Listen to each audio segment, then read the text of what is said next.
கடலே கனியமுதே கண்ணே கட்டி பசும் பொன்னே கொட்டி வைத்த முத்தே முத்து ரத்தினமே திரண்ட மணி பொக்கிஷமே கல்வி களஞ்சியமே கண்ணே பராபரமே கட்டி கரும்பே கருப்பட்டி இனிப்பே செந்தமிழே உயிரே நருந்தேனே அவையோரே அதில் பெரியோரே நாளைய வரலாறே இன்றைய மாணவரே உங்கள் அத்துணை பேரையும் சிரம் தாழ்த்தி வணங்கி பேச வந்திருக்கும் நான் நிதிஷா 7ஆம் வகுப்பில் பயின்று வருகின்றேன்.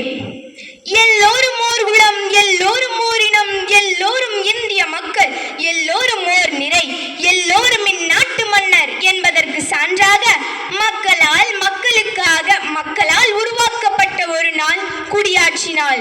உலகின் மிக நீளமான அரசியல் அமைப்பு சட்டம் அமலுக்கு வந்த நாள். 1935 பின்பற்றப்பட்ட பிரிட்டிஷ் ஆட்சியை தூக்கி எறிந்துவிட்டு இந்திய மக்களால் தேர்ந்தெடுக்கப்பட்ட ஓர் அரசாங்கத்தை கொண்ட குடியரசு உருவான நாள். அகிம்சையால் அண்ணல் காந்தியும் அதிரடியால் சுபாஷ் சந்திர போஸும் கண்டம் கடந்து கப்பலோட்டிய தமிழனும் யுத்தம் செய்து ரத்தம் சிந்தியவர்கள் அனைவரின் சிந்தையிலும் நிரம்பியது இந்த நாளுக்காக தான். நமது சுதந்திர போராட்ட வீரர்களின் தியாகத்திற்கு ஒரு சாட்சியாக விளங்கும் நாள் இந்தியா குடியரசாக அறிவிக்கப்பட்ட திருநாள் 1950ஆம் ஆண்டு ஜனவரி 26ஆம் நாள். யுத்தத்தாலும் இரத்தத்தாலும் கண்ணீர் துளிகளாலும் வீரத்தாலும் தியாகத்தாலும் கட்டமைத்து உருவாக்கப்பட்டது நம் நாடு.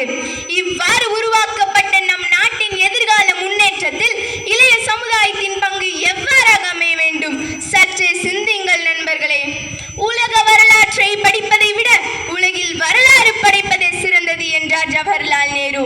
இன்றைய மாணவர்கள், நாளைய இளைஞர்கள், இந்நாட்டை மாற்றியமைக்கும் மாபெரும் சக்திகள்.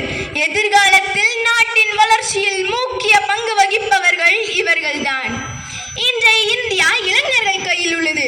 நமது முன்னாள் குடியரசுத் தலைவர் டாக்டர் APJ அப்துல் கலாம் ஐயா அவர்கள் 2020 இந்தியா வல்லரசு நாடாகும் என்று கனவு கண்டார். அவர் இளைஞர்கள் மீது அதீத நம்பிக்கை கொண்டிருந்ததால் தான் அவ்வாறு கனவை கண்டார். ஆனால் அவரது கனவு பலிக்கவில்லை. இவ்விடத்தில் தோற்று போனது கலாம் அவர்களின் கனவு அல்ல, அவர் இளைஞர்கள் மீது வைத்திருந்த நம்பிக்கை. 100 இளைஞர்களை கொடுங்கள், புதிதொரு பாரதத்தை உருவாக்கி காட்டுகிறேன் என்றார் சுவாமி விவேகானந்தர். இன்று உலகிலேயே அதிக இளைஞர்களை கொண்ட நாடு இந்தியா. இத்தகைய நாட்டில் 100 இளைஞர்களுக்கா பஞ்சம்? இது மாற வேண்டும், அது மாற வேண்டும் என்று வாட்ஸ்அப்பில் ஸ்டேட்டஸ் வைப்பதை நிறுத்திவிட்டு செல்போன் செயலிகளில் மூழ்குவதை விட்டுவிட்டு மாற வேண்டும் என்றால் இளைஞர்கள் நாம் தான் மாற்ற வேண்டும் என்பதை உணருங்கள். மாற்றம் வேண்டும் என்ற முனைப்புடன் 10 இளைஞர்கள் ஒன்று கூடினால் மாற்றம் தானாகவே வரும். இன்று உலக நாடுகள் அனைத்தும் இந்தியாவை கண்டு அஞ்சுகிறது.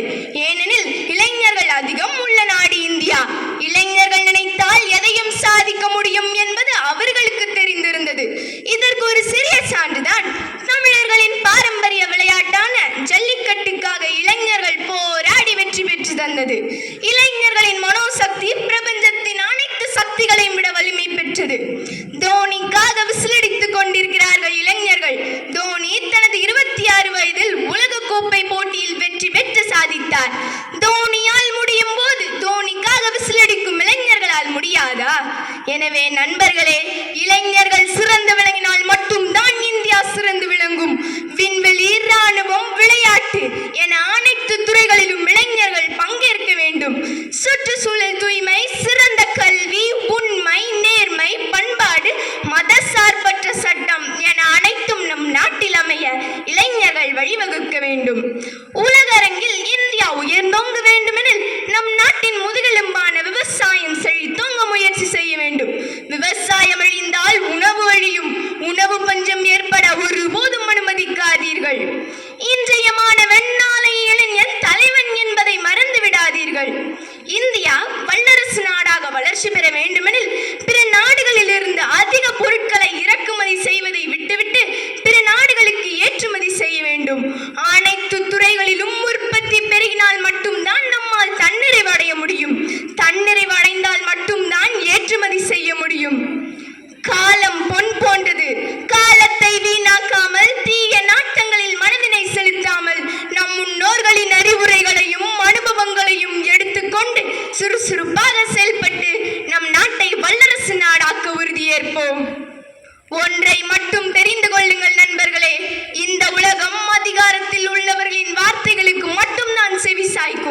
எனவே உங்கள் திறமைகளை கொண்டு அந்த அதிகாரத்தை அடைய முயற்சி செய்யுங்கள். ஆனால் அதிகாரத்தை ஒருபோதும் தவறான வழியில் பயன்படுத்தாதீர்கள். பாரத நாடு